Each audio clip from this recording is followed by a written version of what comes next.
باللہ من الشیطان الرجیم بسم اللہ الرحمن الرحیم۔ تمام معزز ممبران کو میرا سلام۔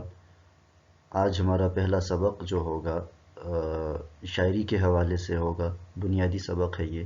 اس کے بعد جب آگے چلیں گے تو زینہ بزینہ آگے جائیں گے۔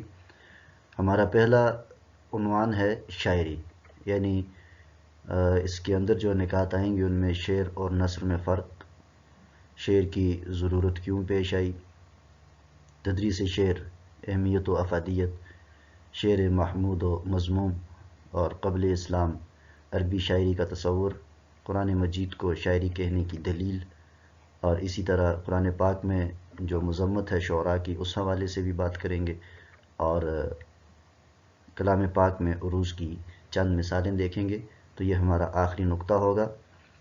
ضروری ہے ادب کے طالب علم اور استاد کے لیے کہ ان نکات پر اس کی نگاہ ہو، تاکہ وہ آگے کسی سے بات کرے تو یہ سارا پس منظر اس کے مد نظر رہے۔ تو چلتے ہیں آگے۔ شعر اور نثر میں فرق، آپ کے سامنے کچھ فرق میں نے اوپر 2-3 لکھ رکھے ہیں کہ کلام موزوں اور کلام غیر موزوں۔ کلام موزوں یعنی وزن والا کلام جو ہوگا وہ شعر ہے، اور کلام غیر موزوں کہ جس میں وزن نہ ہو وہ نثر ہے۔ اب یہاں وزن سے مراد دراصل عروضی اعتبار سے ہے، ورنہ ہم جب بات کرتے ہیں نا کہ آپ کی بات میں وزن ہے، اس کا مطلب ہوتا ہے کہ آپ کی بات پائیدار ہے اور قابل اعتنا ہے۔ لیکن یہاں جو ہم بات کر رہے ہیں کہ کلام میں وزن ہو، اس سے مراد ہوتی ہے کہ وہ چند اوزان جو عروضیوں نے طے کر رکھے ہیں شاعری کے لیے، اگر وہ کلام میں پائے جا رہے ہیں تو پھر وہ کلام موزوں ہے اور شعر ہے، اور اگر وہ نہیں تو پھر وہ نثر ہے، جملہ ہے، پیراگراف ہے، کچھ بھی ہو سکتا ہے۔ اور دوسرا جو نقطہ ہے، جو گایا جا سکے اور جو نہ گایا جا سکے۔ جو گایا جا سکے وہ شعر ہوگا، اور جو نہ گایا جا سکے وہ نثر ہوگی۔ اور تیسرا جو فرق ہے بحر اور وزن کا، جو ہم نے پہلے نکتے میں بیان کیا کہ بحر وہ پیمانہ ہے جو اہل فن نے، وہ چند پیمانے جو اہل فن نے مقرر کر رکھے ہیں شعر کو ناپنے کے لیے، جانچنے کے لیے، اور شعر میں روانی پیدا کرنے کے لیے، تو وہ بحر کہلاتا ہے وہ پیمانہ، اور اس کی جمع ہے بحور۔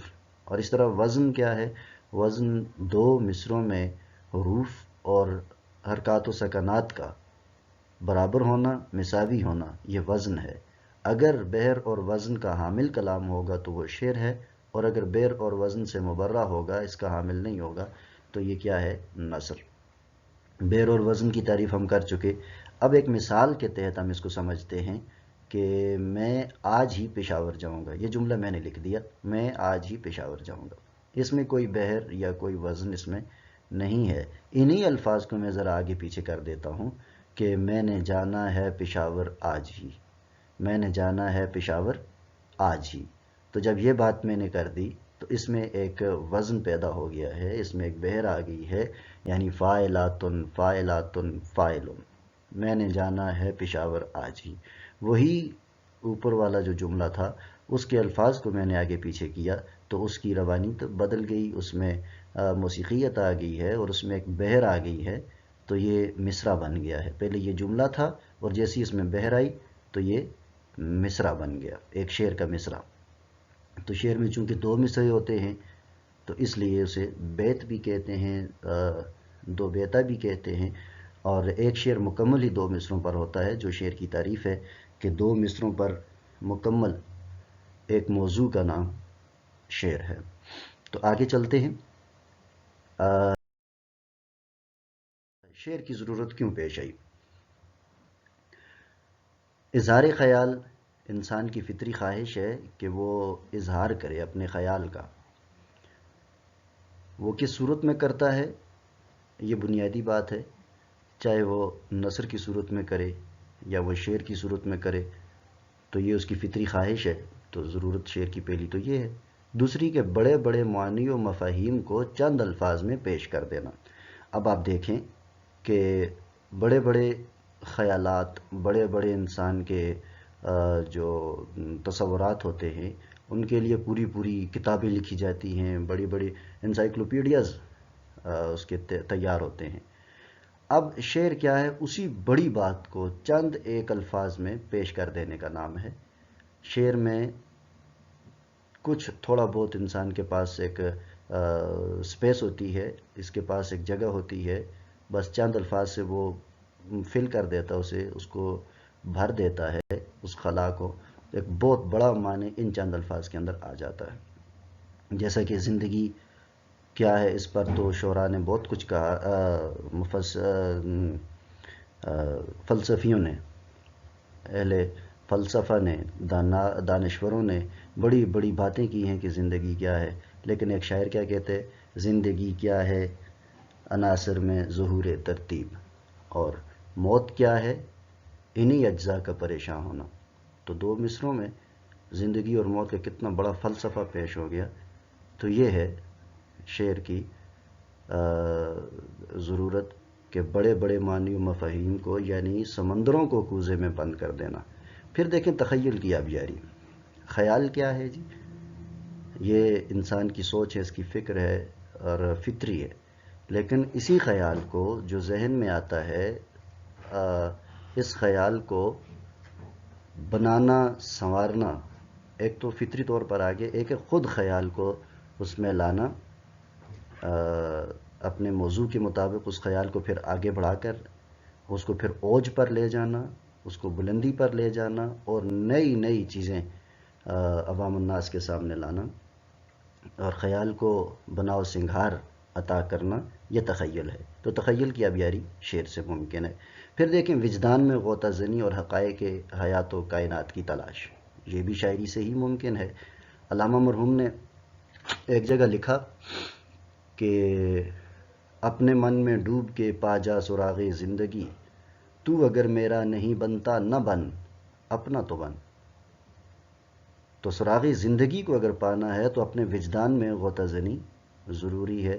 جب انسان اپنے آپ پر سوچتا ہے، اپنے آپ پر غور کرتا ہے اور وجدان کی گہرائی میں اترتا ہے، تو پھر اللہ تعالیٰ اسے نئے نئے حقائق سے روشناس کرتا ہے۔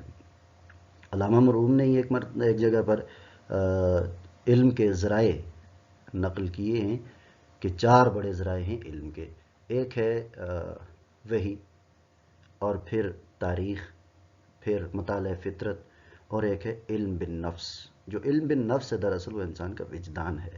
تو شاعری ہمیں اس طرف لے کر جا رہی ہوتی ہے، شاعری ہمیں اپنے وجدان میں غوطہ زنی میں مدد دے رہی ہوتی ہے، اور مجبور کر رہی ہوتی ہے کہ ہم اس میں چھلانگ لگائیں، ڈوب کر نئے نئے حقائق کو سامنے لے کر آئیں۔ پھر فکر کو فکر رسا بنا دینا۔ اب فکر میری بھی ہے، آپ کی بھی ہے، ہم سب کی ہے، پوری دنیا میں جتنے بھی انسان ہیں ہر ایک فکر رکھتا ہے، لیکن ان میں سے کتنے ہیں جن کی فکر رسا ہے؟ وہ چند ایک ہیں، وہ گنے چنے ہیں، کہ ان کی بات، ان کی فکر دیگر لوگ جو سننے والے ہیں ان کے دلوں کو، ان کے دماغوں کو متاثر کر دے، اور پھر ان میں ہلچل پیدا کر دے، ہنگامہ آرائی کر دے۔ تو یہ فکر رسا جو ہے یہ شاعری سے ہی پیدا ہوتی ہے۔ پھر قواعد کی پابندی کے ساتھ اظہار مدعا کی صلاحیت پیدا کرنا۔ اب قاعدہ قانون جب لاگو ہو جاتا ہے تو کچھ پابندیاں عائد ہو جاتی ہیں۔ پابندی تو انسان کی فطرت میں نہیں ہے کہ وہ کسی بھی پابندی کو مانے، اس کے لیے یہ ایک چیلنج بن جاتا ہے اور قید بن جاتی ہے، اس قید سے وہ آزادی چاہتا ہے۔ شاعری دراصل ان قاعدوں کے اندر قید رہ کر اپنے مکمل مفہوم کو، اپنے مکمل مدعا کو دوسروں پر بیان کر دینا، یہ کوئی چھوٹا فن نہیں ہے۔ تو قواعد کی پابندی کے ساتھ اظہار مدعا جب ہم شعر کی صورت میں کرتے ہیں تو ہماری عملی زندگی میں بھی اس کا عملی زندگی پر بھی ایک اثر پڑتا ہے کہ ہم جاؤ بے جا الفاظ استعمال نہ کریں، الفاظ استعمال کریں لیکن ان کا بجا استعمال سیکھیں۔ تو یہ شعر سے ہی ممکن ہے۔ پھر انسان اور متعلقات حیات انسانی سے آگاہی حاصل کرنا۔ جب انسان کو اپنے آپ پر غور کرنے کا موقع ملتا ہے، وہ سوچتا ہے، وہ اپنے وجدان میں ڈوب جاتا ہے، تو پھر حیات انسانی کے متعلق کئی ایک ایسی باتیں اسے معلوم ہو جاتی ہیں، کئی ایک حقائق اسے معلوم ہو جاتے ہیں جو عملی زندگی میں وہ نہیں دیکھ پاتا۔ تو پھر وہ اپنے خیال میں اپنے اندر اپنی ذات میں ڈوب کر ان باتوں کو پا لیتا ہے۔ تو پھر اس طرح انسان دوسرے انسان کو پڑھتا ہے۔ جب جذبات کی بات آتی ہے، جذبات چونکہ مادی حیثیت نہیں رکھتے، مادی صورت نہیں رکھتے، یہ بس ایک کیفیت ہوتی ہے، کیفیات ہوتی ہیں، تو ان کیفیات سے کما حقہ آگاہی تو آدم علیہ السلام سے لے کر آج تک ہو ہی نہیں سکی کسی سے بھی۔ بہرحال سوچ اور فکر ہمیں نئے نئے زاویوں سے متعارف کرواتی رہتی ہے، تو ہم زندگی کو پڑھتے ہیں، زندگی کے حقائق کو دیکھتے ہیں۔ تو یہ ہے شعر کی ضرورت اور اس کی اہمیت۔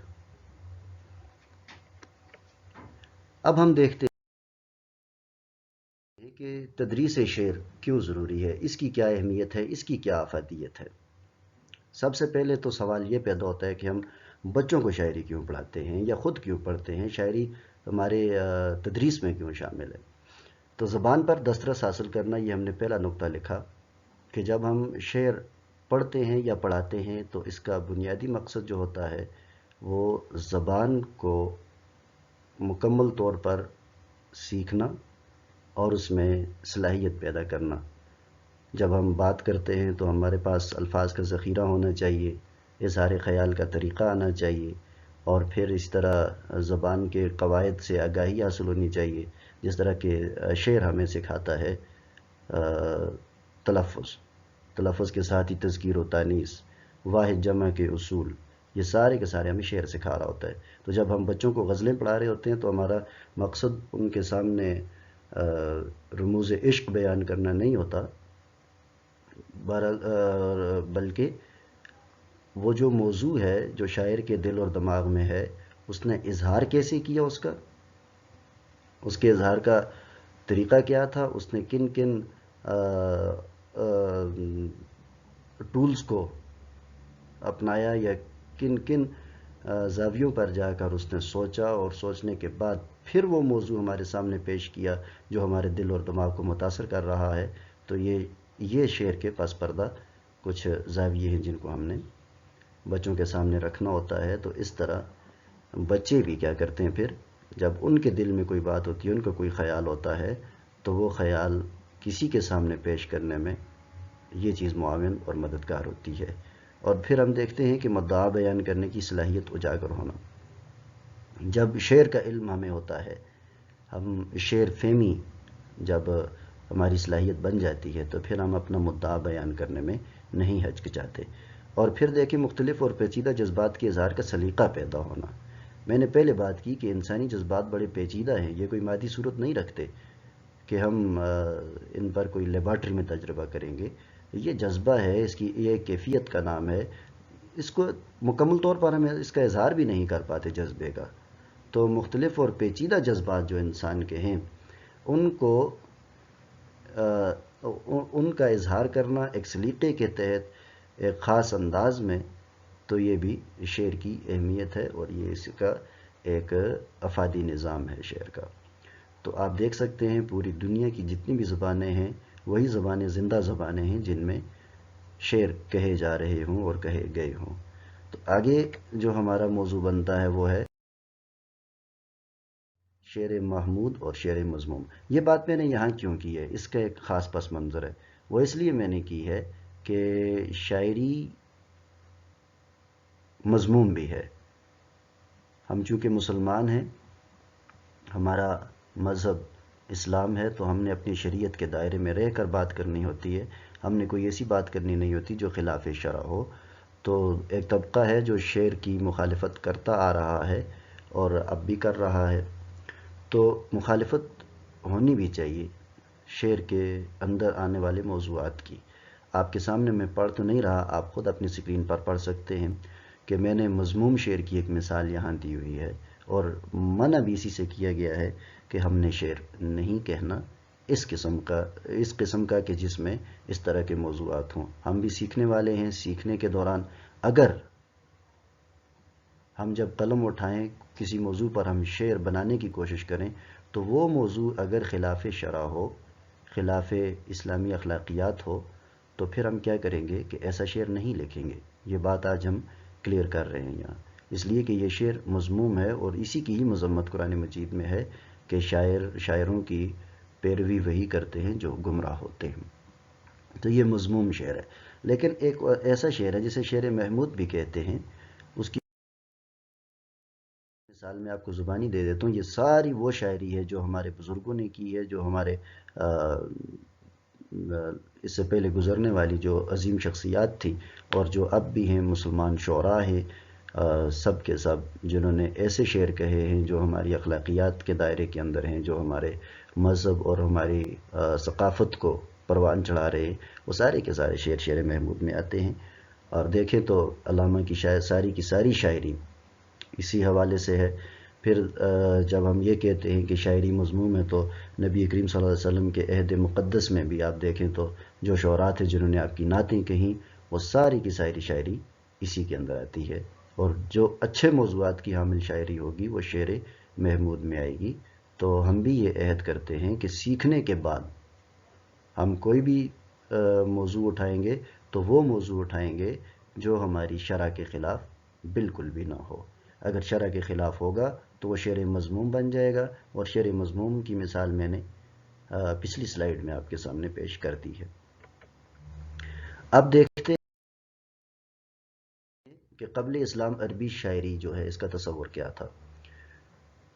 چونکہ شاعری کے لیے جو عروضی قواعد بنے ہیں 1000 قبل مسیح 100 ہجری میں، سن 100 ہجری میں جو خلیل احمد البصری ہیں، خلیل احمد البصری جو ہیں انہوں نے سب سے پہلے عروض ایجاد کیا تھا، اور وہ جو سن ہے سن 1000 میں. اب اس سے قبل کیا تھا پھر 100 ہجری، 100 ہجری سے قبل پھر کیا تھا ہم یہ دیکھتے ہیں. اس سے قبل کی جو شاعری تھی اس کے لیے عروض ضروری نہیں تھا، عروض اس کے بعد ضروری ہوا چونکہ یہ قاعدہ اور قانون بن گیا.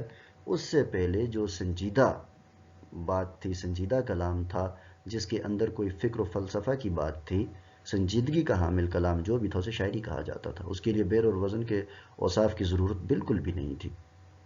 اسی لیے جب قرآن پاک ان عربوں کے سامنے پیش ہوا، قرآن پاک کی آیات آئیں تو انہوں نے کیا کہا کہ یہ تو شاعری ہے، اور انہوں نے نعوذ باللہ ہمارے نبی کریم صلی اللہ علیہ وسلم کو شاعر قرار دے دیا. تو نہایت سنجیدہ اظہار خیال جو تھا وہ شاعری تھی. اسی طرح جس طرح ارسطو نے انتہائی سنجیدہ جو ڈرامہ ہوگا، جو اس میں انتہائی سنجیدہ موضوعات ہوں گے ڈرامے کے اندر، تو سنجیدگی کا حامل ڈرامے کو اس نے المیہ کہا. اور ہمارے ہاں پہنچتے پہنچتے المیہ کس طرح تبدیل ہوا کہ جو کہانی جس میں غم ہوگا، جس میں دکھ ہوگا، رنج ہوگا، وہ المیہ ہوگا ڈرامے میں. تو ارسطو نے تو اس کو یہ معنی نہیں دیے تھے. ارسطو نے تو سنجیدہ جو موضوع کا حامل ڈرامہ ہوگا اس کو المیہ کہا تھا. اس طرح جو سنجیدہ اظہار خیال تھا ظہور اسلام سے قبل تو وہ شاعری تھا. بیر اور وزن یہ تو 100 ہجری میں جو امام خلیل بن احمد الفراہیدی البصری ہیں، جو عراق میں پیدا ہوئے تھے، عراق کے شہر بصرہ میں، انہوں نے اس کا آغاز کیا ہے عروض کا. تو آگے ذرا ایک قدم دیکھتے کہ قرآن مجید کو شاعری کہنے کی ان کی دلیل کیا تھی. اسلوب کے اعتبار سے عربوں نے قرآن پاک کو شاعری کہا، اسلوب چونکہ یہ سنجیدہ اسلوب تھا، اور نبی کریم صلی اللہ علیہ وسلم کو نعوذ باللہ شاعر. تو قرآن پاک میں جو شاعروں کی مذمت ہوئی ہے اس حوالے سے ہوئی ہے کہ عرب جو الزام دے رہے تھے تو اس کا جواب آیا کہ ترجمہ ہے، اور شاعروں کی پیروی گمراہ کرتے ہیں. کیا تم نے نہیں دیکھا کہ وہ ہر وادی میں سر مارتے پھرتے ہیں اور کہتے وہ ہیں جو کرتے نہیں، مگر جو لوگ ایمان لائے اور نیک کام کیے اور خدا کو بہت یاد کرتے رہے اور اپنے اوپر ظلم ہونے کے بعد انتقام لیا، اور ظالم عنقریب جان لیں گے کہ کون سی جگہ لوٹ کر جاتے ہیں. آیات 224 سے 227 سورہ شعراء میں آتا ہے. تو قرآن مجید کو شاعری کہنے والوں کے خلاف یہ دلیل قرآن پاک نے خود دی ہے کہ یہ شاعری نہیں ہے، یہ اللہ کا کلام ہے. تو ہمارے ہاں تو شاعری کے خلاف ہی اس کو سمجھا اور پڑھا گیا، اور بعض علماء حضرات جو شاعری کی مخالفت کرتے ہیں وہ اس کو کوٹ کر لیتے ہیں، جبکہ یہ آیا اس لیے کہ چونکہ وہ عرب جو تھے وہ سنجیدہ اسلوب جو تھا اس کو وہ شاعری کہا کرتے تھے، جس بات میں وزن ہو، جس میں گہرائی ہو، سنجیدگی ہو، تو یہ چیز ان کو قرآن پاک میں مل رہی تھی، تو انہوں نے کیا کہہ دیا کہ یہ شاعری ہے۔ اب دیکھیں، یہ ایک حوالہ میں لایا ہوں بحر الفصاحت سے، یہ حوالہ آپ کے سامنے ہے کہ ہمارے واجب الرحم علماء مذمت شعر و شاعری میں یہ آیہ کریمہ جس کا ترجمہ ابھی میں نے آپ کے سامنے پیش کر دیا تھا، سے یہ دلیل لے کر آتے ہیں، مگر استثناء یعنی آیہ آخر سے تجاہل عارفانہ کرتے ہیں، اور وہ یہ کہ الا الذین آمنوا وعملوا الصالحات، تو یہیں یہ بات آگے آتی ہے، مگر وہ لوگ جو ایمان لائے اور انہوں نے اللہ کا کثرت کے ساتھ ذکر کیا۔ تو یہ بالکل ایسی ہے جیسے قرآن پاک میں ایک جگہ ایک سورہ مبارکہ آتی ہے کہ تمام کے تمام انسان، تمام لوگ خسارے میں ہیں مگر وہ جو ایمان لائے، تو یہاں بھی شاعر گمراہی کے راستے پارے، مگر وہ جو ایمان والے ہیں وہ گمراہ نہیں ہیں۔ یہ ساری باتیں ان کے لیے تھیں۔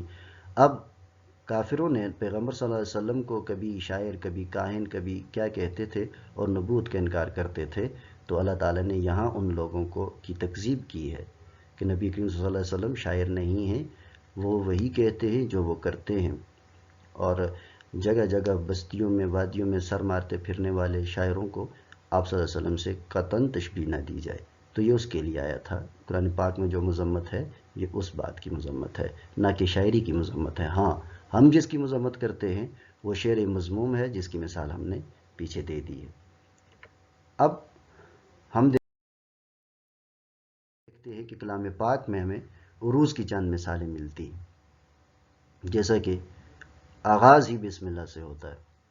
یہ بڑے پتے کی بات ہے کہ بسم اللہ الرحمن الرحیم جب ہم یہ کہتے ہیں تو دراصل ہم ایک پیمانے پہ بحر ایک ہے عروض کے اعتبار سے، اس بحر کی ذیل میں یہ کہہ رہے ہوتے ہیں۔ دیکھیں، مفعول مفعول فاعلان، یہ بحر ہے عروض کے اعتبار سے۔ جب ہم آگے پڑھیں گے شعر کی بحر اور وزن پڑھیں گے تو وہاں آئے گی۔ تو قرآن پاک میں بھی عروض کی مثالیں ہیں، اور بیشتر آیات مبارکہ ایسی ہیں جو بحر میں آ رہی ہوتی ہیں، جو وزن میں آ رہی ہوتی ہیں، جس طرح انا اعطیناک الکوثر، سورہ کوثر۔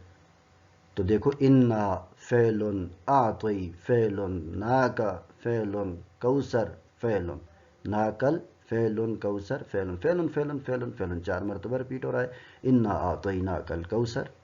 تو قرآن پاک میں عروض کی مثالیں موجود ہیں۔ پھر دیکھیں، قال فما خطبک یا سامری، مفتعل مفتعل فاعل۔ اس طرح علامہ کا شعر جو آپ کو یہاں میں نے کوٹ کیا آپ کے لیے کہ اے مرد مسلمان تجھے کیا یاد نہیں، حرف لا تدعو مع اللہ الہا آخر۔